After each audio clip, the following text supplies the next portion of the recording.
morning, everybody! This is Odette once again. Namiss niya ako. So, ayan na nga. Ayan, so, balik ulit tayo sa pag-vlog. Diba? Sa mga nakamiss sa akin dyan after 3 years, sa aking 5 subscribers, hello! Anyways, so it's 2024 and I have decided to go back to reading. Yes, you heard it right, reading. Okay, so and ang unang-unang libro na binasa ko for this month for this 2024, for this year 2024 is this one. Ayan. David and Goliath by Malcolm Gladwell. So nakalagay dito, Underdogs, Misfits, and the Art of Battling Giants. So kasi simula ko pa lang, mga few pages pa lang ako, nasa chapter 1 pa lang. Pero share ko lang sa inyo kung ano yung mga insights na nakuha ko from this book. I'm not gonna read everything, but if you can grab one, no, you can read with me as I share my insight, and hopefully, no, you can give your insight too via comment below. Feeling pro. Alright, anyways. Ayan, so si David and Goliath, we know the story. We are very familiar about this one. Pero meron kasing ibang perspective dito what's this? Si author, right? So ang ganda nung nakita niyang perspective na hindi natin madalas nakikita, or hindi ito yung angulo na nakikita natin, no?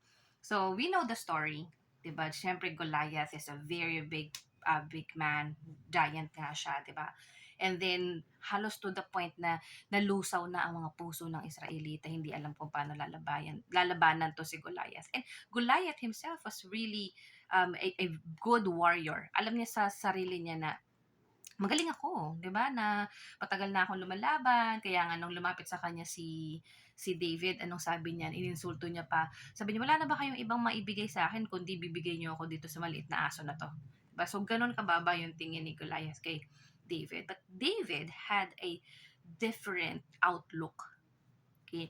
Ang sabi niya, "Hindi ako lalaban diyan. Ano ba naman yung giant na 'yan? Lumalaban nga ako sa mga ferocious animals na gustong dumakip dumakip sa mga tupa ko." Right? And if you're going to look at the story of David, halos maging yung pamilya niya hindi naman believe sa kanya. Kasi hindi nila na-witness kung paano nagtanggol si David ng mga tupa. Kasi para sa kanila, ano ba naman yun? Saka, kung naipaglaban mo yung tupa, tupa lang naman siya. 'Di ba? Pero kay David, iba yun. Hindi. Yung pagtatanggol ko sa mga tupa na yun, sa paglaban ko sa mga wild beasts na yan, it's already a practice and a testimony that I can do it. I can fight however strong the enemy is. 'Di ba? Sabi niya, akong bahala diyan. Ano ba naman yung giant na yan? I've been dealing with that every night. Kung laging, 'di ba, kung lagi namang hinahunting yung mga tupa niya. So siya yung nagtatanggol sa mga 'yon. But of course, the family was not aware na may mga ganong eksena while nagbabantay siya ng mga tupa. But something that really struck me is how David viewed it as a preparation. 'Di ba? As a preparation. Na hindi, nadaanan ko na 'yan, nalabanan ko na 'yang mga 'yan, at nagtagumpay ako diyan. So kaya kong lumaban dito sa malaking giant na 'to na si Goliath. So what happened, of course, is ang confidence ni Goliath nasa sarili niyang lakas. Hindi naman natin masisisi. Seasoned warrior naman 'to, 'di ba? Tapos si Saul nung mga panahon na 'yan, sabi niya gano'n, "Bihisa niyo, sige, wala tayong choice, wala namang ibang gustong lumaban, Eto lang yung matapang, si David." So sabi niya, "Sige, bigyan niyo 'yan ng armor. Bigay niyo yung armor para makalaban 'yan." Pero sabi ni David, "No, no, hindi ako sanay. Napakabigat nitong mga 'to, hindi ako ganito lumaban." Bakit niya sinabi 'yun? Kasi hindi gano'n yung training na ibinigay sa kanya ng Diyos. Yung training niya talagang mano-mano, walang kahit laban kung laban. Walang mga ibang suot kung hindi yung kung ano yung available sa kanya, which is whatever is available in nature. Pero if you're going to look at, ito yung nakita ni Malcolm Gladwell, na si Goliath was anticipating na hindi, merong lalaban at yung lalaban sa kanya, ang ine-expect niya ay yung katulad niya na warrior, malakas, trained, and ang ginawa niya dahil ang anticipation niya, lalabanan ako nung tao na or ng sundalo na alam niya kung saan yung titirahin sa kanya, kaya binalutan niya yung katawan niya ng armor. Si Goliath to, ha. So, alam niya kung saan yung mga points na pwede siya masaktan, kinover niya yon. Right? Yun yung iniisip niya. Ang hindi niya alam, iba yung magiging kalaban niya at iba yung naging training. So, ano ibig sabihin nito? Yung problema, kung ipipersonify natin yung problema. So, yung problema, ang ine-expect niya, ang lalaban sa akin, ganitong klase ng karakteristik.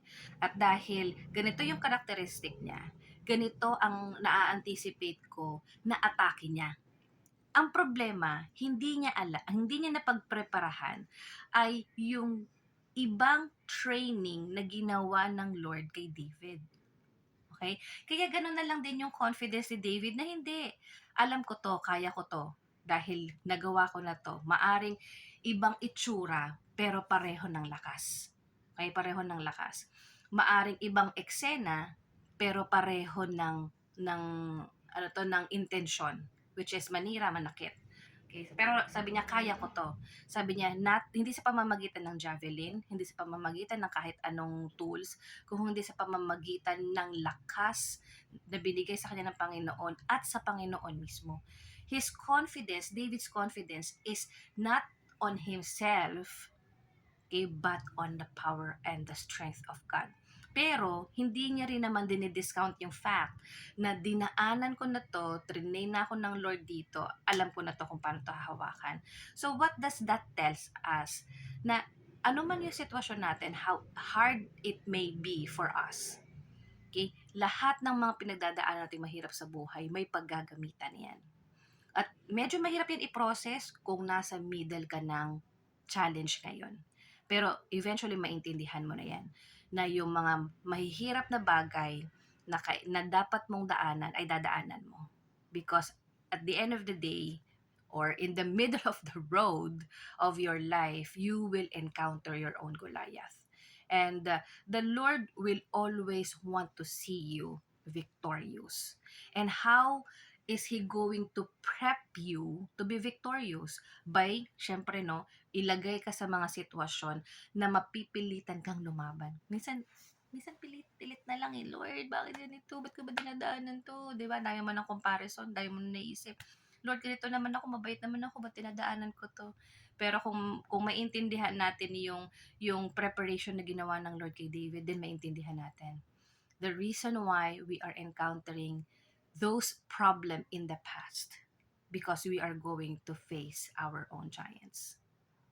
But ano naman yung beauty nung nakita nung author dito? The beauty is your enemy is not prepared for the training that the Lord has done for you. So wala siyang alam. Hindi niya alam kung paano kikilos ang Diyos kasi hindi niya kilala. Alright, yung gagamitin ng Diyos para labanan siya.